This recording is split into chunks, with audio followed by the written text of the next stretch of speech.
پھر آپ نے فرمایا ہے کہ یہ دعا کہ اللہ تعالیٰ علم دے دے اور عقل دے دے، تو بھیا تیسری چیز بھی اللہ سے مانگیے کہ اللہ تعالیٰ علم بھی دے دے، عقل بھی دے دے اور دولت بھی دے دے۔ تو تینوں چیزیں اللہ تعالیٰ دے سکتا ہے نا۔ جب علم دے سکتا ہے اس سے تو بڑی کوئی چیز ہی نہیں۔ آپ جانتے ہیں عبداللہ ابن مسعود رضی اللہ عنہ نے پوری رات، ان کے شاگرد کہتے ہیں ہم دیکھتے رہے کہ کون سی صورت پڑھتے ہیں، اور جب وہ پہنچے اس آیت پہ تو انہوں نے ذرا سی آواز سے پڑھا وَقُلْ رَبِّ زِدْنِي عِلْمًا، اور آپ اللہ سے دعا مانگا کیجئے کہ اللہ میرے علم میں اضافہ فرما۔ پوری رات وہ آدمی کہتا ہے میں نے دیکھا ابن مسعود رضی اللہ عنہ کھڑے رہے اور بار بار یہی آیت دہراتے رہے، رب زدنی علما، رب زدنی علما، رب زدنی علما۔ ابن مسعود رضی اللہ عنہ کو اللہ نے اتنا علم دیا تھا کہ 5 ان کے شاگرد تھے جنہوں نے پوری دنیا میں ان کا علم پھیلایا، اور 5 کے 5 معذور تھے۔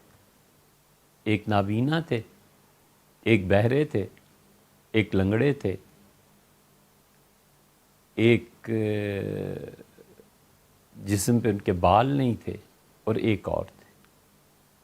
یہ 5 تھے ان کے شاگرد، اور اللہ نے ان 5 معذور شاگردوں سے کام لیا، اور یہ پھر ان کا علم اسود، علقمہ، پھر ابراہیم نخعی، اور پھر حماد بن نبی سلیمان، پھر آگے دیکھیں تو امام ابو حنیفہ، ان کے شاگرد ابو یوسف، محمد ابو یوسف کے شاگرد اسد بن فرات رحمہم اللہ، یہ جتنی حنفی اور مالکی فقہ کی بنیاد پڑی ہے یہ ساری کی ساری انہی حضرات پہ مشتمل ہے۔ حضرت عمر، عبداللہ ابن مسعود اور سیدنا علی رضی اللہ عنہ، یہ 3 ستون ہیں جن پہ یہ دونوں فقہیں قائم ہیں، فقہ مالکی بھی اور فقہ حنفی بھی۔ فقہ مالکی میں البتہ ایک اضافہ یہ ہے کہ وہ مدینہ منورہ کے ہونے کی وجہ سے عبداللہ ابن عمر رضی اللہ عنہما کا بڑا اس میں دخل ہے، کیونکہ نافع جو ان کے غلام تھے اور ان کے شاگرد تھے، ان سے امام مالک رحمۃ اللہ علیہ نے بہت فائدہ اٹھایا۔ تو اس لیے اللہ تعالیٰ علم دیتا ہے، اور عقل بھی، شعور بھی۔ عقل اگر عشق کا بیٹا ہو، عقل اگر عشق کی اولاد ہو، اللہ کی محبت کی اولاد ہو، تو بس وہ عقل ٹھیک ہے۔ جو عقل عشق کے تابع نہیں ہوتی وہ عقل والے کے لیے آزمائشیں پیدا کرتی، تو اس لیے ہمیشہ اللہ سے عقل، شعور وہ مانگنا چاہیے جو اللہ کی محبت کے تابع ہو۔ حضور صلی اللہ علیہ وسلم کی محبت کے تابع جو عقل ہوتی ہے وہ بڑے کمال کی چیز ہے۔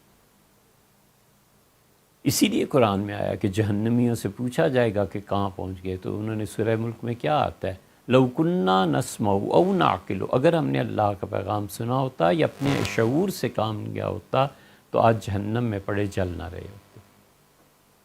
تو شعور انسانی بہت بڑی چیز ہے۔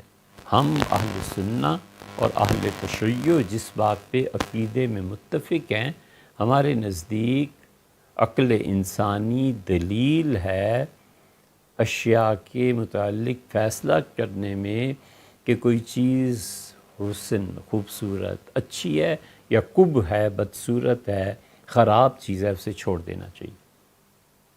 ہم اہل سنہ ہی کا دوسرا طبقہ، ہم تو ماتریدی ہیں نا، اشعری نہیں مانتے۔ اشعری کہتے ہیں یہ سب کچھ وحی کے تابع ہے، اللہ نے جس چیز کو حرام قرار دیا ہے وہ حرام ہے، ورنہ اس میں کوئی حرج نہیں۔ اللہ تعالیٰ نے جس چیز سے منع فرمایا اس سے منع ہو جانا چاہیے وحی کے ذریعے سے، اور وگرنہ اللہ نہ منع کرے تو کوئی چیز نہیں۔ وہ کہتے ہیں شراب میں کیا حرج، اشعری کہتے ہیں شراب پینے ہی کی چیز ہے، لیکن چونکہ اللہ نے منع کیا ہے اس لیے۔ ہم ماتریدی اور اہل تشیع ان کے مقابلے میں یہ کہتے ہیں کہ شراب ویسے بھی چھوڑ دینے کی چیز ہے، نشہ، گالیاں وغیرہ وغیرہ جو بھی حالات ہیں، تو ہمارے نزدیک عقل کا بڑا مقام ہے۔ یہاں پر ماتریدی ہم اور اہل تشیع اس بات پہ متفق ہیں۔ اس پہ بہت اچھی مباحث لکھی ہیں فواتح الرحموت میں، فواتح الرحموت مسلم الثبوت کی شرح، یہ جو مولانا علی صاحب رحمۃ اللہ علیہ تھے، کیا نام تھا ان کا،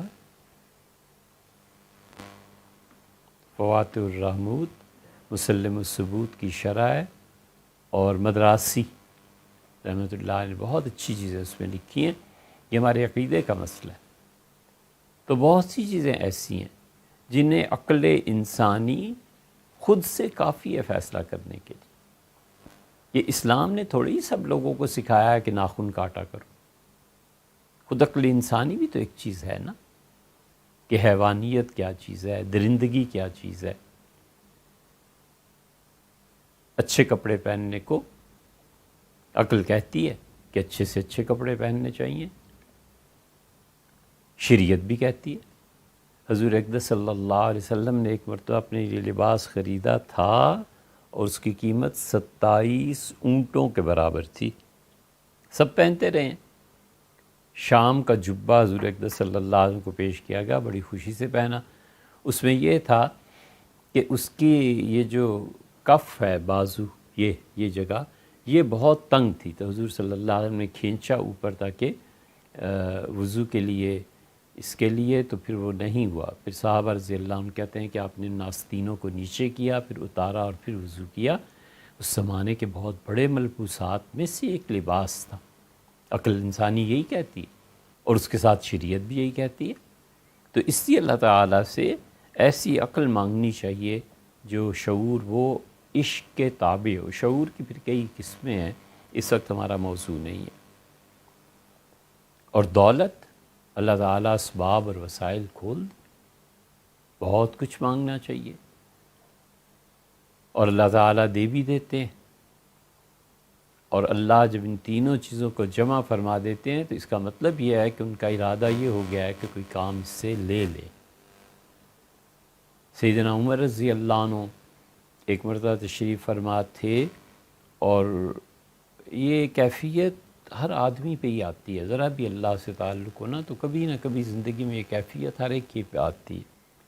تو انہیں اندازہ ہوا کہ ایسا وقت ہے کہ اللہ سے مانگا جائے تو قبولیت ہو جائے گی. تو انہوں نے جو لوگ بیٹھے ہوئے تھے ان سے کہا کہ اللہ سے دعا مانگو. یہ عبداللہ ابن عمر رضی اللہ عنہ کے ساتھ بھی ہوا تھا، وہ واقعہ الگ ہے.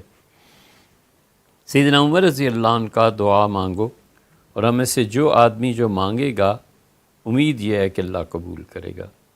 ہر ایک نے مانگا، کسی نے دولت، رشتے، فیملیز وغیرہ وغیرہ. صحیح حدیث میں یہ آیا ہے، عمر رضی اللہ عنہ کی باری آئی تو انہوں نے کہا اللہ مجھے اکرمہ اور خالد ابن ولید اور فلاں اور فلاں اور فلاں اتنے زیادہ دے دے کہ کمرے بھر جائیں ان سے. مجھے اچھے لوگ چاہیے اللہ تاکہ میں تیرے دین کے لیے انہیں استعمال کر سکوں. اسی لیے جب وہ واقعہ پیش آیا ہے اور حضرت معاذ بن جبل رضی اللہ عنہ کو طاعون ہو گیا تھا، پھر ان کی شہادت ہو گئی، پھر انہوں نے جن کو مقرر فرمایا تھا حضرت عمر رضی اللہ عنہ ان کی شہادت ہو گئی، پھر تیسرے کمانڈر کی، تو گھبرا گئے. شدید گھبراہٹ طاری ہو گئی کہ ایک کے بعد ایک میرا کمانڈر بھیجا ہوا اس کی شہادت ہو رہی ہے. طاعون میں کیا آخر عبیدہ بن جراح کو بولا اور فرمایا عبیدہ جاؤ اور فوج کو. وہ شام گئے تو عبیدہ رضی اللہ عنہ نے جا کے پہلا کام یہی کیا کہ ان کا جن جن لوگوں کو طاعون ہے اور جتنی فیملیز ہیں سب کے سب پہاڑوں پر پھیل جاؤ، خبردار کوئی کسی سے ملا.